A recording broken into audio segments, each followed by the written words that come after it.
You can do bad all by yourself. So you don't need nobody. You don't like people. Everybody gets on your nerve. You're fine all alone. Are you really? So today I want to talk about the importance of community. Let's talk about it.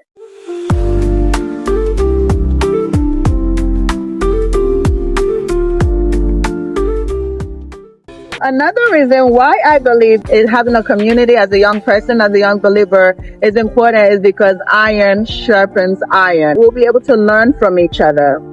There might be some things that I may know, I may have learned maybe during my quiet time, during my journaling or my word study, that maybe we might be able to get together and I can share with you from my perspective. Or also, maybe there's something that you may have learned during the week that you could share with me and help me in whatever situation that I may be going through. And the importance also of having a community is having godly relationships. I think I may have mentioned that already, but having godly relationships where you know that if I share my problem with this person, they're not going to tell me, let's go and smoke weed, or let's go and drink, or let's go and pop pills and do drugs. But having those godly relationships, maybe they'll be able to say, well, can I speak over you? Or can I say a prayer for you? Or can we pray together? Or maybe we can fast about it. Whatever it is you may be going through, whether it is maybe your parents going through maybe a divorce, or maybe you start struggling with certain addictions, be it pornography or drugs or whatever it may be, maybe you'll be able to share with this godly relationship and they can come alongside you and say, you know what, we're going to get through this together. We're going to lead you to the right resources to get you the right help that you need. We're going to pray with you.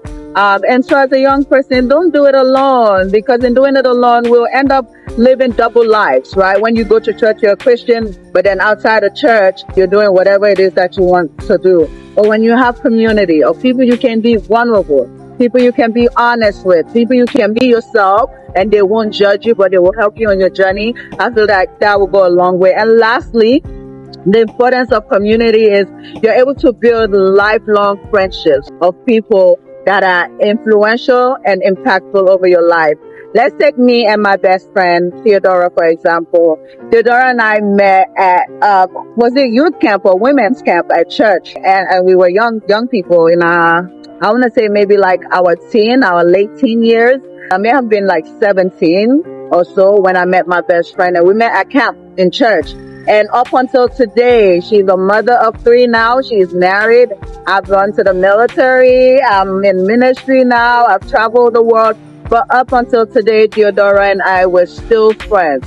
And it all started where in church. And she's been one of the people in my corner that have told me, Princess, you're losing focus. Princess, that's not the vision you told me that God gave you for your ministry. Princess, you know, she's constantly that accountability or that voice in my ear that sometimes, yes, it can be very annoying, but sometimes, you know, it's true. I need that. I need that in my life. And just like how you may need those individuals. So you'll be able to build lifelong friendships from these godly communities. And so it's so important that you get involved. Don't just go to church and leave after service or have an attitude, but be open, be receptive. Get into a small group. Get into that youth ministry. Check them out. Check out Bible study. Plug yourself in somewhere, because community goes a long way. And God forbid something happens, right? Maybe you have a loss in your family. Maybe you launch a business and you need people to show up for you. I've had my church community show up for me for different things, different milestones, different accomplishments in my life. And it has been such a blessing with keeping me grounded, keeping me humble, and keeping me going. And so as young people, please, I just want to encourage us, find a community in your church, find a community, you know, in your youth ministry, in your young adults group, whatever it may be in your neighborhood, and plug yourself in. It will really help you in your journey with God, because we can't do it alone. Temptation is out there. It's hard. You know, it's hard to flee sometimes, but having the right people around you helps. And then also, when you're around the right community, it will be easier for you to say no to the things that you're not supposed to be doing. Versus when you're with the wrong people, it's harder for you to say no. It's harder for you to walk away. It's harder for you to not fall short. And I hope this will be able to help a young person out there that's watching this. And always remember, you are made for more. I love you guys, and I will catch you in the next episode. Bye, guys.